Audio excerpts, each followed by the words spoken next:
All right. Hey, everyone. Thanks, Sarah. So welcome, everyone, to Henry VI, Part 1. This is Act 2, Scene 4. I'm going to ask the actors in the Zoom room today to introduce themselves. So if we could, let us go by speaking order. So Richard, can you introduce yourself? Hi, I'm Mandy Hughes, and I'm coming from Denton, Texas today. Beautiful. Suffolk. Hi, I'm Katie Hahn, and I'm coming from Abilene, Texas today. Warwick. Hi, I'm Luke Weber. I'm coming from Frisco, Texas. Somerset. Hi, I'm Sarah Moore. I'm coming from Seattle, Washington. Vernon. Hi, I'm Kevin Dunkelberg, and I am in Oklahoma City, Oklahoma. And Lawyer. Hi, I'm Stella Broussard, and I'm coming from Huntsville, Alabama. Great. Thank you so much, everyone. Welcome to Wichita Shakespeare Company. We're so excited that you are joining us today. So to set the scene, we are in a rose briar. Enter Richard Plantagenet, Warwick, Somerset, Suffolk, Vernon, and a lawyer. Great lords and gentlemen, what means this silence? Dare no man answer in a case of truth? Within the temple hall, we were too loud. The garden here is more convenient. Then say at once if I maintained the truth, or else was wrangling Somerset in the error. Faith, I have been a truant in the law, and never yet could frame my will to it, and therefore frame the law unto my will. Judge you, my lord of Warwick, then between us. Between two hawks, which flies the higher pitch? Between two dogs, which hath the deeper mouth? Between two blades, which bears the better temper? Between two horses, which doth bear him best? Between two girls, which hath the merriest eye? I have perhaps some shallow spirit of judgment. But in these nice sharp quillets of the law, good faith, I am no wiser than a dog. Tut, tut, here is a mannerly forbearance. The truth appears so naked on my side that any purblind eye may find it out. And on my side, it is so well apparelled, so clear, so shining, and so evident, that it will glimmer through a blind man's eye. Since you are so tongue-tied and loath to speak, in dumb significance proclaim your thoughts. Let him that is a true-born gentleman and stands upon the honor of his birth, if he suppose that I have pleaded truth, from off this briar pluck a white rose with me. Let him that is no coward nor no flatterer, but dare maintain the party of the truth, pluck a red rose from off this thorn with me. I love no colors, and without all color of base insinuating flattery, I pluck this white rose with Plantagenet. I pluck this red rose with young Somerset, and say withal I think he held the right. Stay, lords and gentlemen, and pluck no more till you conclude that he upon whose side the fewest roses are cropped from the tree shall yield to the other in the right opinion. Good, Master Vernon, it is well objected. If I have fewest, I subscribe in silence. And I.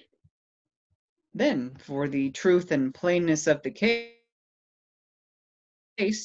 I pluck this pale and maiden blossom here, giving my verdict on the white rose side. Prick not your finger as you pluck it off, lest bleeding you do paint your white rose red, and fall to my side so, against your will. If I, my lord, for my opinion bleed, opinion shall be surgeon to my hurt, and keep me on the side where still I am.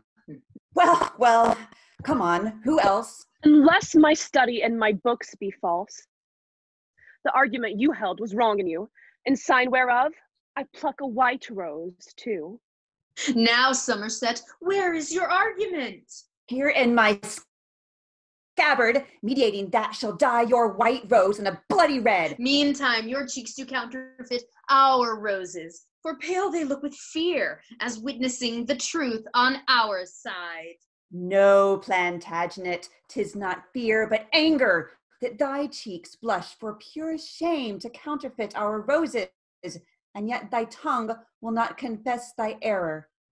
Hath not thy rose a canker, Somerset?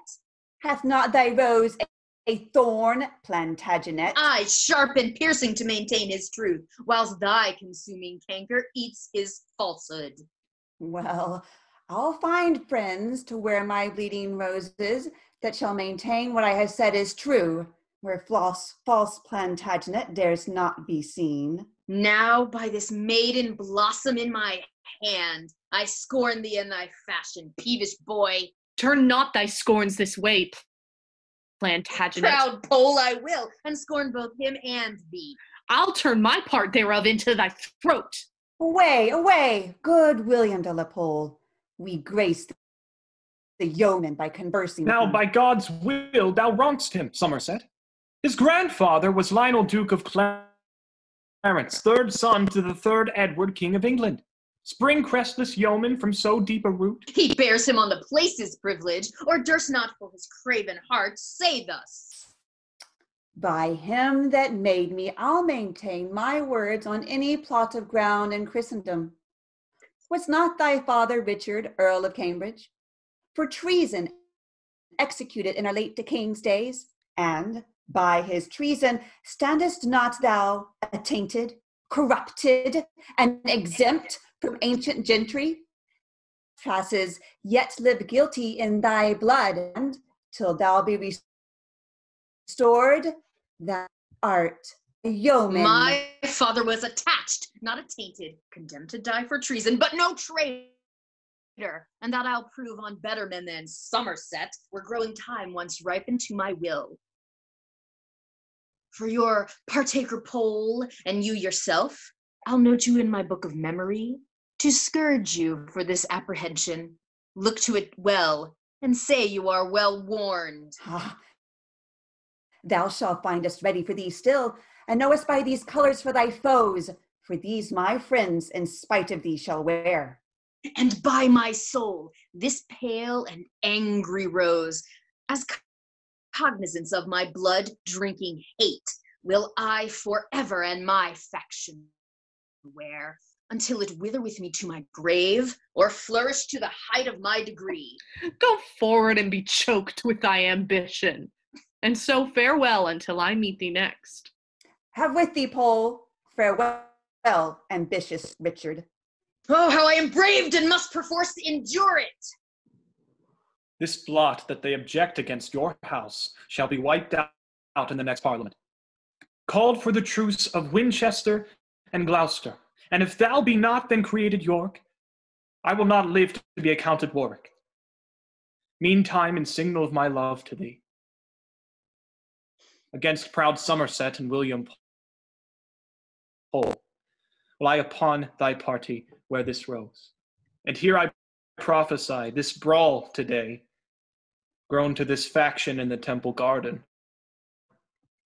shall send between the red rose and the white 1,000 souls to death and deadly night. Good Master Vernon, I am bound to you that you on my behalf would pluck a flower. In your behalf still will I wear the same. And so will I. Thanks, gentle sir. Come, let us sort to dinner. I dare say this quarrel will drink blood another day.